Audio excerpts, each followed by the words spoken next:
सरल भाषा संस्कृतं सरस भाषा संस्कृतं सरस सरल मनोज्ञ मंगल देव भाषा संस्कृतम्।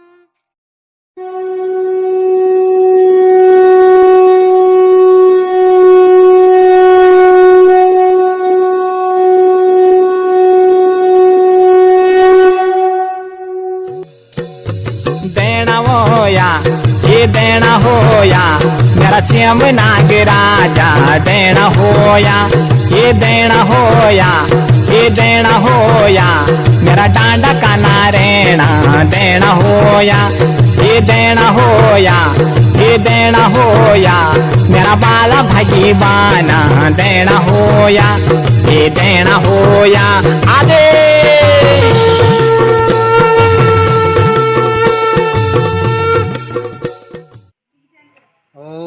सच्चिदानंदरूपाय विश्वोत्पत्त्यादिहेतवे तापत्रय विनाशाय श्रीकृष्णाय वयं नमः।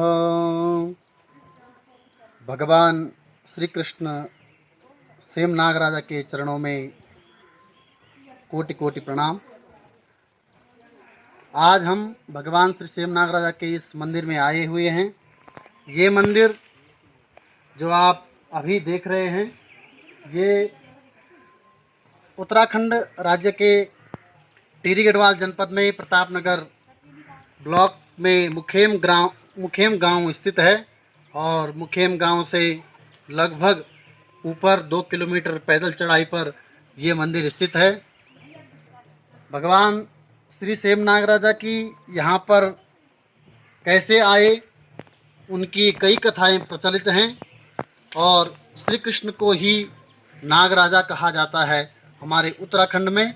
इसके पीछे भी कई प्रकार की कथाएं हैं, क्योंकि यह उत्तराखंड भगवान शंकर की भूमि है और भगवान शंकर के स्थान पर ही श्री कृष्ण नाग रूप में यहाँ आए हैं।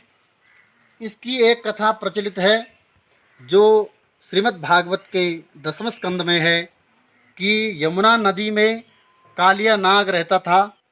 कालिया नाग वृंदावन में यमुना नदी को प्रदूषित कर रहा था और समस्त गाय ब्रज के निवासी उस दूषित जल से मृत्यु को प्राप्त हो रहे थे। तो भगवान श्री कृष्ण ने वहाँ से कालिया नाग को जाने के लिए कहा और फिर कालिया नाग ने कहा कि भगवान, बाहर जाने से मुझे गरुड़ का भय सताता है, मैं अन्यत्र कहीं नहीं जा सकता हूँ, इसलिए मैं इस यमुना नदी में रह रहा हूँ।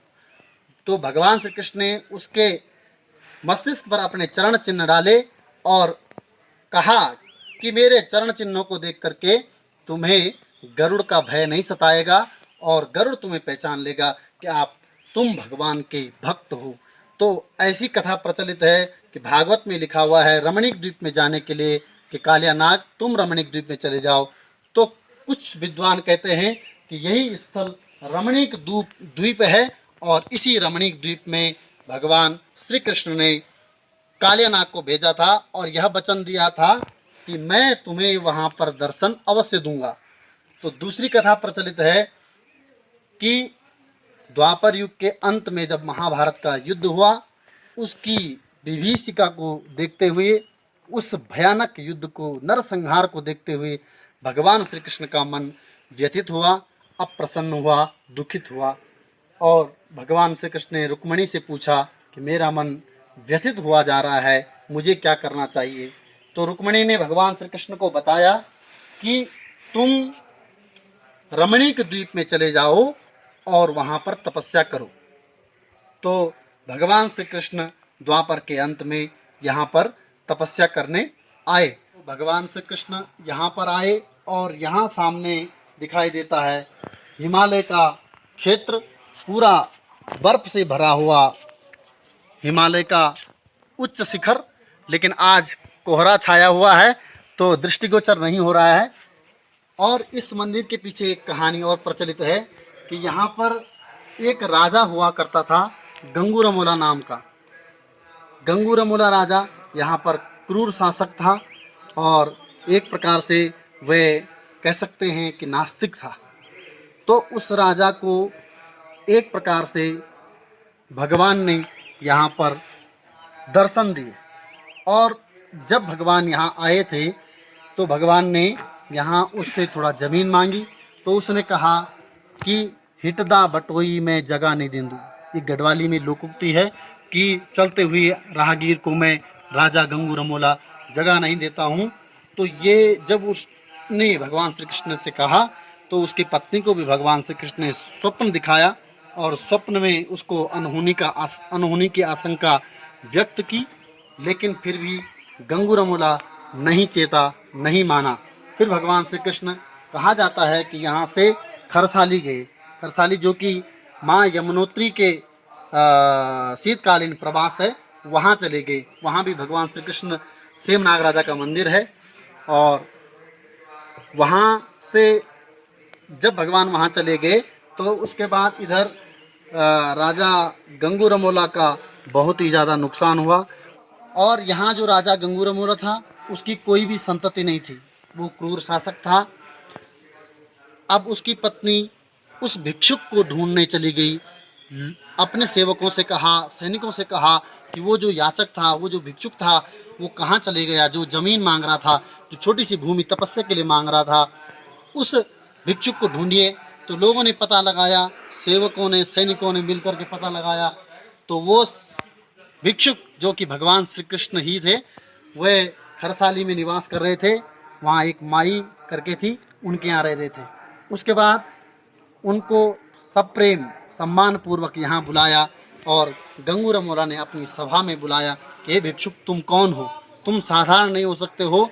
तुम्हारे लौटने के बाद, तुमको ज़मीन मना करने के बाद, तुमको ज़मीन देने से मना करने के बाद यहाँ बहुत अकाल पड़ा, दुर्भिक्ष पड़ा। राजा गंगू रमोला की जो भैंसें हुआ करती थी वो सब यहाँ जड़ हो गई। उसकी प्रजा की जो भी बकरियाँ, भेड़ थे, वो सब जड़ हो गई, पत्थर बन गई।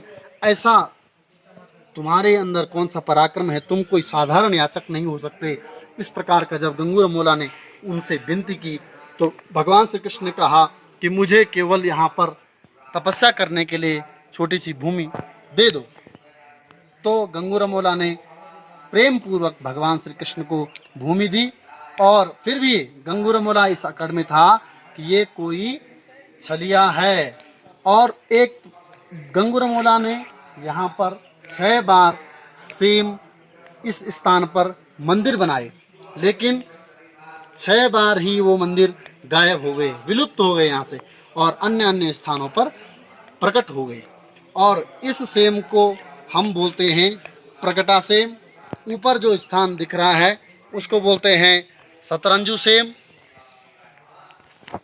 इधर सेम के बगल में 2 किलोमीटर के उधर डुगडुगी सेम, और यहाँ से 7 किलोमीटर दूर गुप्त सेम, जैसे डुंडारो भी कहते हैं। नीचे यहाँ से 1.5 किलोमीटर दूरी पर तलबला सेम, और उधर आरुणी सेम, वारुणी सेम। इस प्रकार भगवान श्री कृष्ण के 7 सेम हैं। भगवान श्री सेम नागराजा के इस मंदिर में नित्य ही यहाँ पर भगवान का ढोल बजता है, और 9 वक्त धुएं जाकर भगवान का यहाँ पर हर समय चलता रहता है। मनोकामना पूर्ति के लिए यहाँ पर घंटियाँ लोग चढ़ाते हैं, जिसकी मनोकामना पूर्ण हो जाती है वह चांदी के नाग और घंटियाँ यहाँ पर समर्पित करते हैं भगवान श्री सेम नागराजा को। और सेम शब्द का जो अर्थ होता है उसका अर्थ है शीतल होना, यानी कि जल का कोई स्रोत होना। तो यहाँ पर मंदिर के ही बिल्कुल बगल में एक जल का प्राचीन स्रोत है। इतनी ऊंचाई पर यह जल निकलना भगवत कृपा ही है, भगवान का ही चमत्कार है। मंदिर के अंदर में एक हवन कुंड है जहाँ नित्य हवन चलता रहता है। ये भगवान श्री सेम नागराजा का गर्भगृह है। यहाँ भक्तों का ऐसा ही हुजूम प्रतिदिन उमड़ा रहता है। और ये मुख्य रावल श्री भूपेंद्र सेमवाल जी,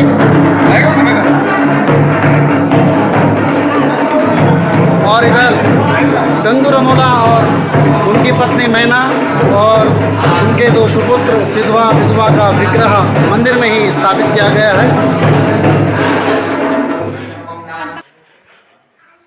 यह स्थल गंगूरमोला के नाम से यहाँ पर स्थापित किया गया है। यह हाल ही में बनाया गया है। राजा गंगूरमोला की यह प्रतिमा यहाँ पर स्थापित की गई है। यह नागद्वार भगवान श्री सेम नागराजा का बहुत ही मनोहर, और अभी मौसम खुल रहा है तो धीरे धीरे सामने का जो सीन है, जो दृश्य है, वह मैं अपने कैमरे में कैद कर पा रहा हूँ।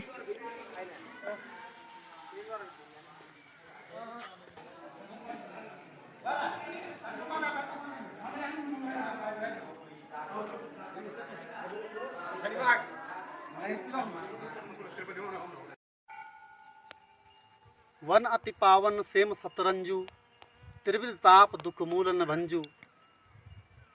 यह जो वन क्षेत्र है सेम और सतरंजू का, यह बहुत ही पावन, बहुत ही रमणीय, बहुत ही दर्शनीय है। और यहाँ आकर के त्रिविध दुखों का, भौतिक, आध्यात्मिक, आदिभौतिक और आदिदैविक तीनों दुखों का समूल नाश होता है। भगवान नागराजा की यहाँ पर बहुत ही प्रकृति का एक प्रकार से अनमोल वरदान मनुष्यों को दे रखा है। इतना सुंदर यह वन क्षेत्र, बांज, बुरांस और मोरू का वन आच्छादित यह क्षेत्र है। सामने आप देख रहे होंगे ये नज़ारा। और कहा जाता है, जनश्रुतियाँ हैं कि यहाँ पर से भगवान श्री कृष्ण ने किसी एक राक्षसी का अंत किया था, उसको धक्का दिया था, तो उसका वध यहाँ पर किया था। ऐसा भी जनश्रुतियों के माध्यम से सुनाई देता है। श्री सेम नागराजा का यह सेम वन क्षेत्र, जो कि अभी हम सतरंजू सेम में स्थित हैं। 7 सेम में एक सतरंजू सेम भगवान श्री सेम नागराजा का है। आप यहाँ पर देख रहे होंगे भगवान श्री सेम नागराजा के ये घोड़ी, जो सफ़ेद उनकी घोड़ी है, उसके पाँव की छाप आप यहाँ पर देख रहे हैं। ये आगे के पाँव की छाप है और यह पीछे के पाँव की छाप है। लोगों का कहना है, जनश्रुतियों के द्वारा पीढ़ियों से परंपरागत ज्ञान परंपरा से हमको ये सुनाई दिया है, और सब लोग कहते हैं कि यहाँ पर भगवान श्री कृष्ण इस मैदान में अपनी घोड़ी की रेस लगाया करते थे।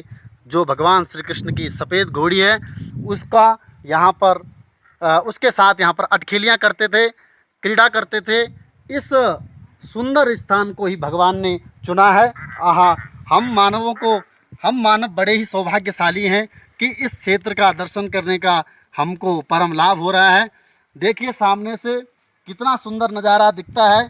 आज वैसे मौसम अनुकूल नहीं है कि वो सुंदरता हमको दिखाई दे, क्योंकि वर्षा ऋतु होने के कारण आजकल कोहरा रहता है, तो वो नज़ारा हम देख नहीं पा रहे हैं।